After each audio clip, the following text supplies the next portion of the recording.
Hi, Kay. I hope you don't mind me reaching out to you this way.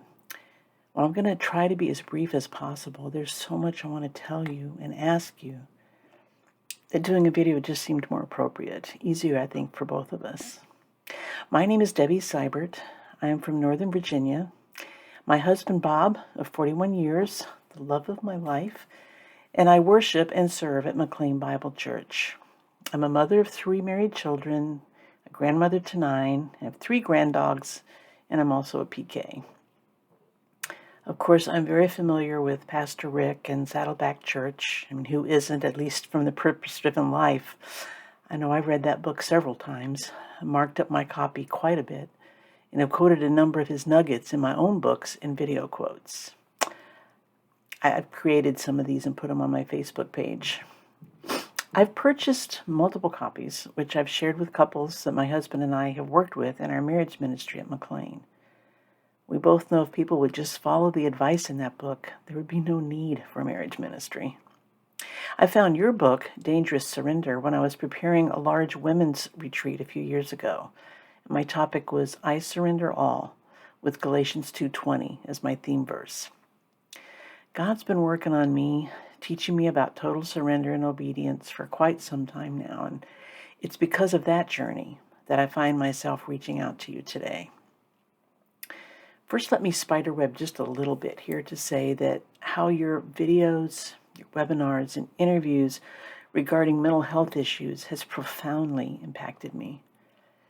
Because of your celebrity status in the news media, I was aware of Matthew's death when it happened, but I had no idea that you had turned your pain into such a passion to be an advocate for others who struggle with mental illness in their families. Kay, I am so sorry for your loss. And as a mom myself, I cannot imagine the pain of losing a child, and especially this way. It has to be a parent's worst nightmare.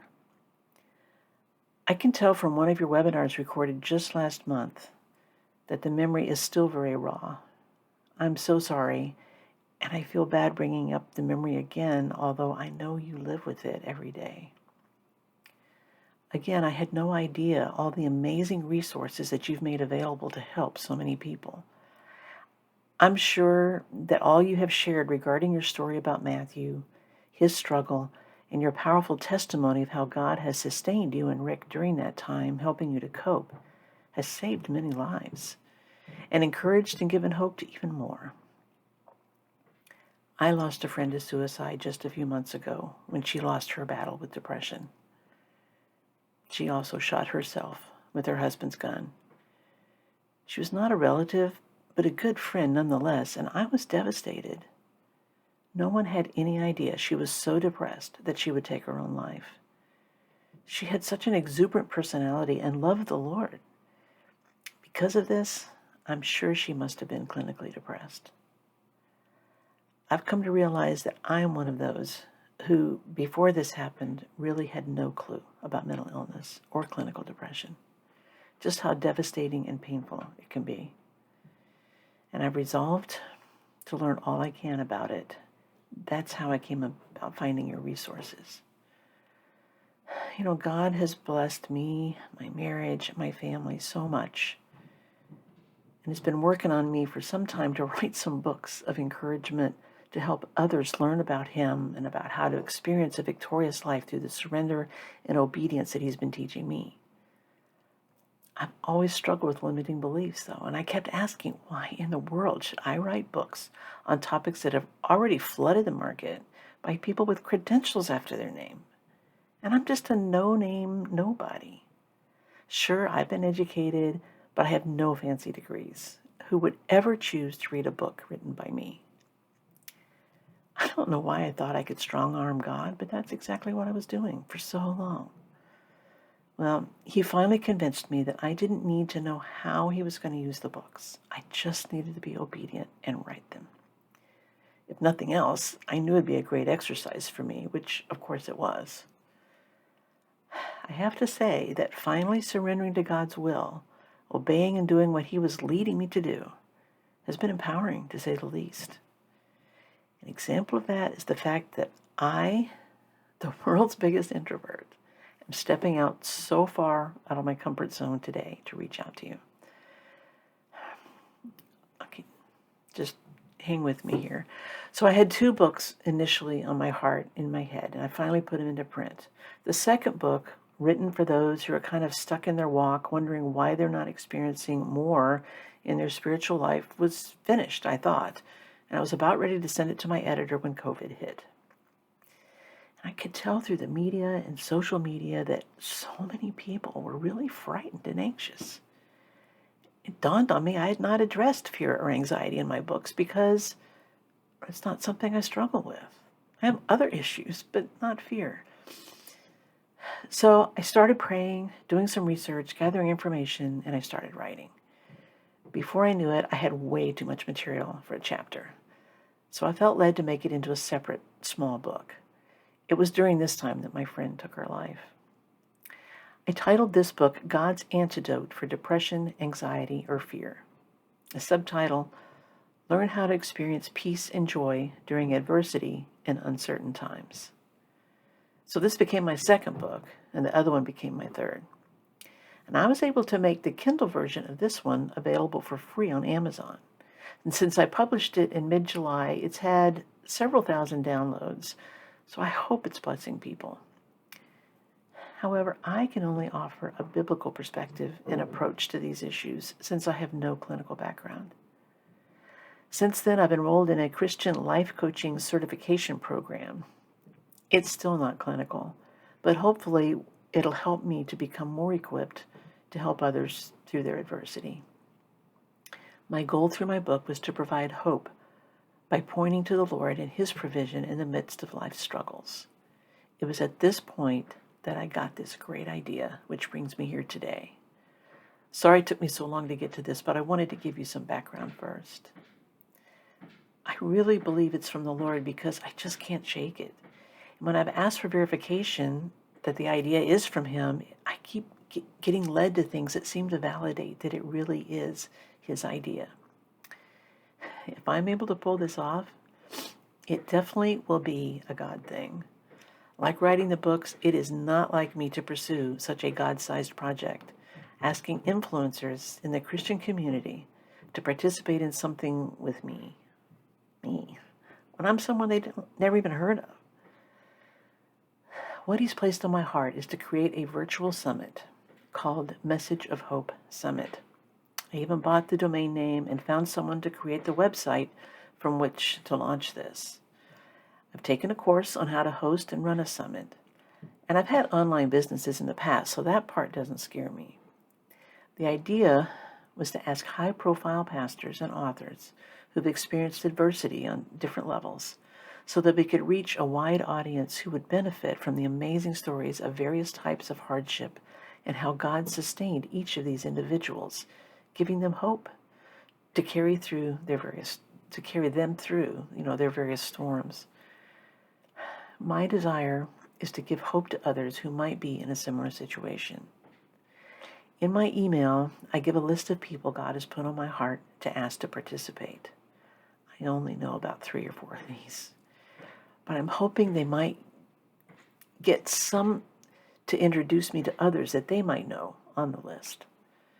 My plan is to offer this for free, but also to offer the opportunity for viewers to purchase a VIP premium pass to a membership site that would include the video recordings, the transcripts, the MP3s, as well as an instant on-demand access for 12 months. All the proceeds of which would go to a charity that supports those suffering from depression, a call-in center, a counseling center, something like that.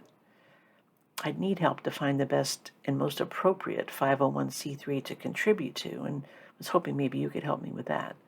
You probably be my best resource for awareness of an organization that's already making an impact.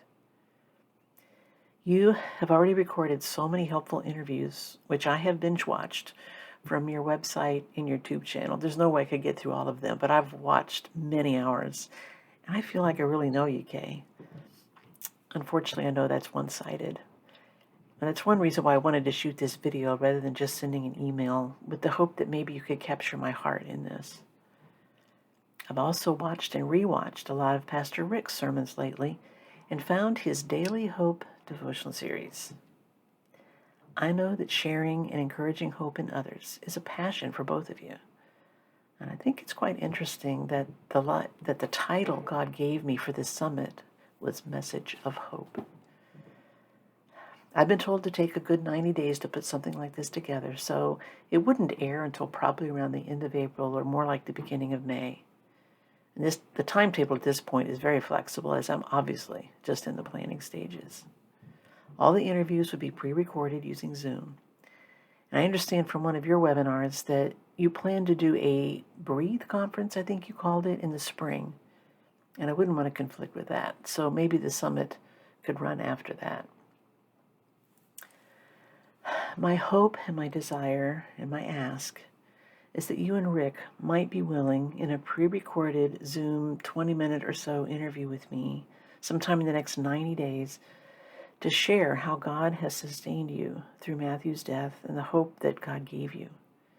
The interview could be as short or as long as it needs to be, but I wouldn't want to ask any amount of time that would be a burden for you. I know it would be so powerful and impactful. It already has affected so many people. This would just be an opportunity to maybe give it more reach. If I can get even half of these other pastors and authors on my list to participate, we should be able to garner a really large audience. Maybe even know some other people that might have a powerful story of hope that they could share. So that would be the first ask. If I could get you and Rick to pray about possibly participating in a short interview with me. The second would be, Kay, if you would be willing to share something also interview style with me, like you already have shared online about your hope box in your mystery pot, and how you changed out your verses in your hope box after Matthew died, and how all of that has helped you to cope with your loss and your pain. I think it's really powerful and could help other people on their painful grief journey. By the way, Kay, just as an aside, I think it's amazing and so like God to take you on a journey leading you to research and write all about choosing joy before Matthew's death. While I'm sure the book has helped and encouraged many people, myself included, I'm sure his main purpose was to equip you to face the most difficult day of your life. Isn't that so like him? That just grabbed me as I was reading your book. I'd love to think that my friend's death was not in vain, that it set me on a mission to understand more about depression and mental illness, and to guide me on a course which brought me to you as a stepping stone to help others find hope. That was the one thing my friend told me, was that her situation was hopeless, that she'd lost hope. A couple of difficult things had happened to her. She seemed to lose her way and just couldn't find her way back. I truly believe that this Message of Hope Summit could offer such encouragement and hope to many who really need it at such a time as this. Whenever I study spiritual gifts, it appears that the best fit for me is mercy and exhortation or encouragement. I guess that's why for so many years I've been drawn to marriage ministry, because I know what's possible. And it hurts to see so many struggling in their relationships just because they don't get it. It can be really hard and frustrating, but rewarding when we see that we've made an impact. You know, I weep when I see these videos of pain. That's the mercy in me. But the encouragement in me wants to do what I can to make a difference with what I know. And in this case, the case of the summit, to interview others who are in the know, who've been through severely difficult times and can encourage others with how the grace of God has gotten them through such difficult times. So that's my heart in this. Just providing another avenue to spread hope to a hurting generation. I also want to give you an out, Kay. I know you're extremely busy, and I thank you from the bottom of my heart for taking the time to listen to me and to read my email. I know this has ended up being quite long. Time that cannot be redeemed. So it truly is a gift, and I thank you. You and Pastor Rick already have a powerful ministry, and you don't need anything already added to your full plate.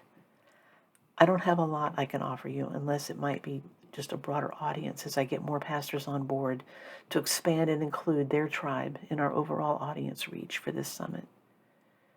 You already have a huge following. It just might be an opportunity to increase the awareness of your amazing resources to some who may not yet be aware of them. So if you would, please take a look at my email for a little more clarification and the list of my dream team of possible participants, and let me know your thoughts. Thanks again, and God bless.